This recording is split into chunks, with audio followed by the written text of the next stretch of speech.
Buenos días. He venido con el placer de presentarles el primer curso internacional en esquemática e infografía. Es una novedad y, aunque muchos conocen ya sobradamente qué es la infografía, no todo el mundo sabe de las relaciones, de la vinculación que existe entre los esquemas y la infografía. Y esto es uno de los puntos que quisiera explicarles a ustedes. La esquemática es, como decía, la ciencia de los esquemas. Una práctica que antes no tenía nombre ni teoría. Y hemos creado justamente, a partir de la ciencia de la información, la ciencia de la esquemática.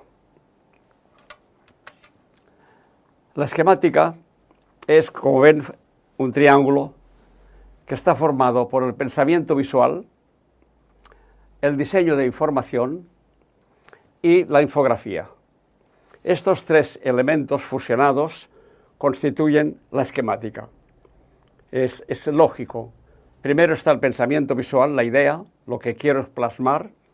Luego está la plasmación visual, gráfica, y luego la intervención de la herramienta infográfica. Ese es el significado del término esquemática. La esquemática es, pues, el impacto de la infografía o de la informática en el pensamiento visual. Quisiera explicarles ahora, mostrarles, mejor dicho, el inicio, la historia de los esquemas en 4 imágenes. Pronto estarán vistas. La primera es una imagen del Paleolítico, donde una escena dibujada sobre la roca sirve para explicar a los cazadores, ahí está la imagen de un cazador con la flecha y el arco, cómo cazar el animal de una manera rápida y acertada. Para eso dibujan los animales, como ven ustedes en el esquema, y hay una línea que va, por ejemplo, en el ciervo que está abajo a la izquierda. Esta línea que va desde el cuello a la garganta hasta el corazón, la llamaban, según los antropólogos, líneas de vida. Y les explicaban al cazador que había que apuntar a la boca del reno o del ciervo, siguiendo esta línea hasta el corazón. ¿Sí? Para explicar eso, no había otra forma de que lo imaginaran más que viéndola. Y es por eso que tenemos este conjunto de grabados donde el jabalí, el caballo, etcétera, están ahí dibujados mostrando en transparencia cómo penetra o dónde hay que apuntar al animal. Abajo a la derecha vemos cómo la flecha envenenada hay que apuntarla al cuello. Bien, pues esta escena para el entrenamiento de la caza se acompañaba de rituales mágicos, pero tenía esta función. Como ven, este esquema del Paleolítico nos enseña que en aquella época ya Homo pensaba visualmente y pensaba que tenía que explicar algo invisible de manera que la gente lo pudiera entender. Esta es la esencia de los esquemas. Saltamos ahora a 4000 años antes de nosotros. Este es el plano de una aldea en Italia, en los Alpes italianos, de la villa de Bedolina.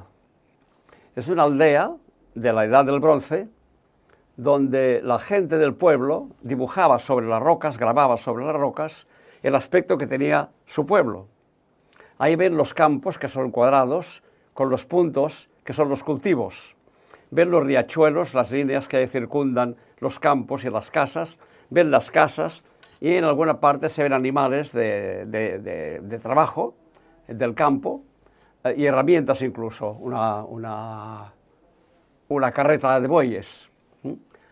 Este trabajo que es un conjunto fantástico de 40.000 dibujos, 40.000 grabados, repito, de 4.000 años antes de nosotros, donde por primera vez se presenta el plano de una ciudad, que no es una ciudad, era una aldea. Pero este es el primigenio de los planos urbanos. La idea de la gente de Bedolina era dibujaban sobre las rocas las cosas de la vida cotidiana. Y ahí tenemos escenas de procesiones, de entierros, de labranza, de caza, etcétera, también de forja, porque ahí ya estaban forjando y utilizaban el hierro y la forja para las herramientas del campo. Y todo esto quedó documentado en esta vila de Bedolina, en los Alpes italianos. Como digo, 4000 años antes de nosotros, la gente pensaba ya cómo explicar algo que quedara perpetuamente a disposición de la vista de la gente. Y de hecho, eran varias civilizaciones, mejor dicho, varias generaciones de familiares los que iban dibujando a medida que el pueblo crecía. Y yo creo que esta es la invención justamente del documento. Este es un documento, ya no tiene nada que ver con el arte prehistórico, que es un arte simbolista, y este es un arte funcional, para mostrar qué es lo que hacemos. Saltamos ahora al siglo XIII. En el siglo XIII, en la Edad Media, Ramon Llull, filósofo, teólogo, un sabio inmenso, como sabemos, un hombre muy avanzado a su tiempo y muy innovador, y considerado el padre de la combinatoria, creó unos esquemas realmente abstractos. Esto es pensamiento puro. Aquí, fíjense, no hay dibujos de animales, ni hay dibujos de pueblos, ni de casas, ni de personas. Es pensamiento puro, ideación pura, abstracta, para explicar el significado de las palabras con que se designan las virtudes teológicas. Llull creó este elemento, este círculo, que estamos viendo aquí. Este círculo es una superposición de 3 círculos. El más pequeño es el primero, el siguiente debajo y el último. El último es fijo y los 2 de arriba son movibles, son giratorios. Entonces Llull hacía coincidir cada letra en una casilla distinta para combinar. Y arriba tenía, en el ángulo de la superior, tenía las claves de su código. Y ahí combinaba la virtud de la bondad, etcétera, etcétera, para desarrollar sus ideas. Es un esquema filosófico, pero es el primer esquema abstracto. Hay que agradecerle a Ramon Llull, el sabio mallorquín, que nos legara su forma de pensamiento, su forma de generar ideas mediante la combinatoria. La próxima, ya pasamos del siglo XIII al siglo XVI, en plena imprenta de Gutenberg, en el Renacimiento. Petrus Ramus, ahí pone per Rami, el nombre se escribía en latín en la época, es el nombre que está arriba, es el nombre del autor, Petrus Ramus, y aquí es una tabla general que expresa las ideas sobre el tema de la dialéctica. Este seguidor de Ramon Llull, este Petrus Ramus, aterriza en la imprenta de Gutenberg en pleno éxito de la imprenta, un siglo después de haberse inventado, y crea sus escuelas de tipografía, y en esas escuelas lanza unos programas muy avanzados que los llamó programas visuales, y servían para elaborar ideas, igual que hacía Ramon Llull, para explicar, desarrollar árboles de relaciones, de asociaciones de ideas, y con esto rompió la línea tipográfica gutenbergiana, o sea, la página de texto, que todos recordamos, con las líneas de un extremo a otro de la página y de arriba a abajo. Petrus Ramus la rompe y empieza a situar, a posicionar las palabras en un orden que no es el del texto. Su idea es el posicionamiento de los elementos sobre el espacio gráfico. Y con eso Petrus Ramus, como digo, rompe con la línea tipográfica y aplica la esquematización, la esquemática, en la imprenta de Gutenberg. O sea que esta es la aplicación de la tipografía a los esquemas. Y este fue, Petrus Ramus, el precursor de la esquemática moderna.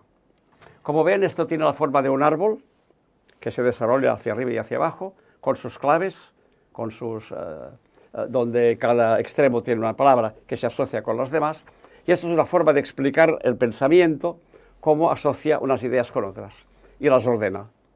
Esto solo puede hacerse mediante esquemas. No hay ningún otro sistema gráfico de poder representar los movimientos visuales del pensamiento más que a través de los esquemas. El siguiente, ya estamos ahora en el siglo XX. Estamos en el siglo XX, estamos en París, y un diseñador y arquitecto que se llama Pierre Faucheux es encargado de montar una exposición, una gran exposición, dedicada a los sabios, a los más destacados literatos del siglo pasado, del siglo XX.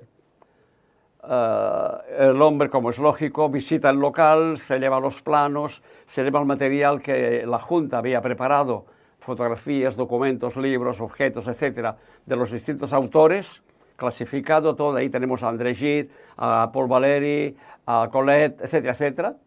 Los distintos autores más destacados de la literatura del siglo XX francés, y Pierre Faucheux, en su estudio, va digiriendo toda la información, y a medida que emergen las ideas, lo que hace es coger un lápiz y un papel y empezar a esbozar.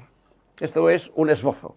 Un esbozo es lo que espontáneamente se te ocurre, y luego ya lo afinaremos a la computadora, haremos lo que sea, pero la primera idea, esta espontaneidad de la idea, es lo que interesa registrar. Entonces Faucheux traza esos elementos, imagina unos paneles como los que vemos aquí, uno en forma de T, el otro superpuesto, e imagina que en estos planos situará la documentación, la información sobre los distintos autores. Y también, como vemos en las líneas con las flechas, imagina los itinerarios de la gente para visitar la exposición. Una vez que ha tenido este esquema ya sobre el papel, lo ha elaborado, ha pensado, etcétera, y lo ha afinado, la exposición final será la repetición de este módulo tantas veces como haga falta, y ahí tenemos el montaje de la exposición.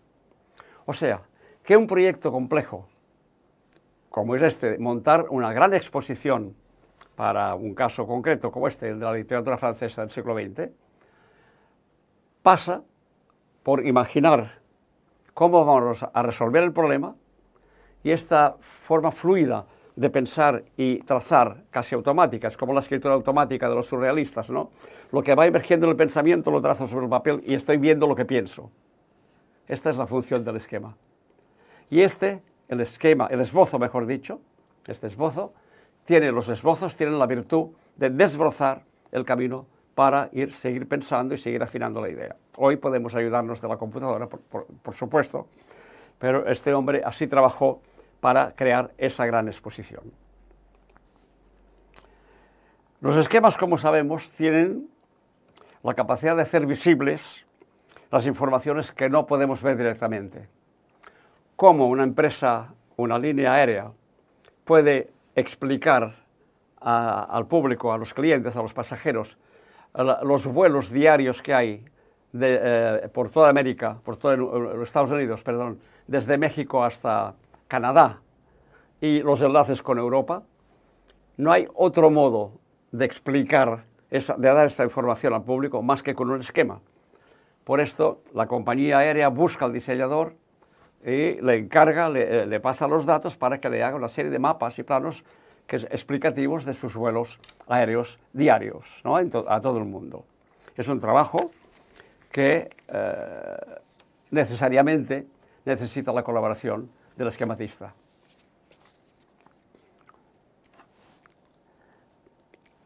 Vemos ahora una información que es para un lanzamiento de un producto farmacéutico antidepresivo. Este trabajo está realizado por el equipo de Pentagram de Londres, buenos amigos que cedieron esta información. Ahí el diseñador trabaja en colaboración siempre, igual que el diseñador de prensa trabaja con los periodistas para visualizar la noticia del día. En ese caso, el diseñador trabaja con el equipo de científicos de la empresa farmacéutica, les explican, les dan los datos de lo que significa este antidepresivo, cuál es el efecto, para que los médicos lo entiendan, le dan una información que el diseñador traduce en imagen, y ahí expresa, por medio del color, las capas de una corteza cerebral, una parte de la corteza cerebral. Las capas de color significan la superación de la depresión. Al lado hay otro esquema más complicado que yo no sé leer porque no soy médico, pero que es un lenguaje gráfico que el médico lo entiende. Ahí ven cómo el diseñador gráfico colabora también con los científicos, farmacéuticos, etcétera, para elaborar esquemas. También en las empresas se usa cada vez más los esquemas. Como sabemos, no hay estratega, no hay manager, no hay planificador, no hay directivo que no utilice esquemas para planear su trabajo, ¿sí? Este esquema es utilizado para mi curso DIRCOM y explica sintéticamente la empresa como una esfera. Esta línea de puntos está fragmentada, no es una circunferencia continua, porque así significa que la empresa, que es lo que está dentro de este círculo, se comunica con el exterior y el exterior se comunica con el interior de la empresa. Dentro está en un triángulo la figura del DIRCOM, que es el director de comunicación, un estratega global, que se ocupa de tomar las decisiones en la empresa sobre acciones y sobre comunicaciones. En fin, es una herramienta que sirve para explicar cómo la tecnología penetra también en la empresa y cómo el DIRCOM dirige toda la cuestión estratégica y la gestión y los valores intangibles, ¿sí? que son la identidad, la cultura, la imagen, la reputación, la marca corporativa y también la responsabilidad social. Sin esquemas es imposible explicar todo eso y comunicarlo con el equipo. Para liderar un equipo de trabajo es necesario disponer de elementos gráficos que la gente pueda ver, recordar, memorizar y utilizar. También este es otro esquema para otro de mis cursos, Master Brand, que sirve para explicar todos los componentes que integran la marca. Todos están a la vista aquí sintéticamente y el desarrollo de cada uno de estos elementos que ahí están concentrados da una idea sintética, pero completa, integral, total, global, de todos los elementos que juegan en la construcción y en la gestión de la marca. Es una herramienta guía para aplicar el pensamiento visual a la construcción, como digo, a la concepción, la construcción y la gestión de la marca. Ya ven aquí la utilidad de los esquemas. Son representaciones que tienen tal contenido de información que ahí está su gran utilidad. La posibilidad de ver todo de una vez es la gran ventaja del esquema. Hemos visto en la línea aérea, por ejemplo, hemos visto todos los vuelos del día de una vez en toda América. Esto, no hay foto que pueda lograrlo, ni hay un vídeo que pueda mostrarlo, ni hay una redacción escrita que pueda hacer comprender la cantidad de vuelos que van de un lugar a otro o todos los componentes de la marca y cómo juegan entre sí. Y por último, vemos también aquí la línea aérea, otra vez Lufthansa, que acudió a los amigos de Complex Systems, que es el estudio de diseño, para que diseñaran la nueva organización de Lufthansa. Lufthansa pasó de estar organizada como el organigrama tradicional, piramidal, con el jefe manda más arriba del todo, las órdenes que bajan y la gente que obedece, cambiaron este sistema ya superado por el sistema en red, que es el organigrama plano. Es una red con todos los nudos, como ven aquí. Si entran en Internet, podrán circular por dentro de la organización de Lufthansa y ver cómo se continúan los grupos formando toda la red. Esta es una parte, un subconjunto de todo el conjunto. O sea que para cambiar la organización de la empresa hay que explicarlo, hay que verlo, hay que mostrarlo para que la gente lo vea y para que todo el mundo lo comprenda. Y la única forma, como repito, es acudir a los esquemas. Bien, de todo esto tratamos en mi curso de esquemática e infografía y les invito, por supuesto, a que se inscriban. El curso es enteramente online y se imparte en España y en México simultáneamente, de una sola vez, de modo que existe una certificación doble, España y México. Espero que les haya interesado. Gracias por su atención.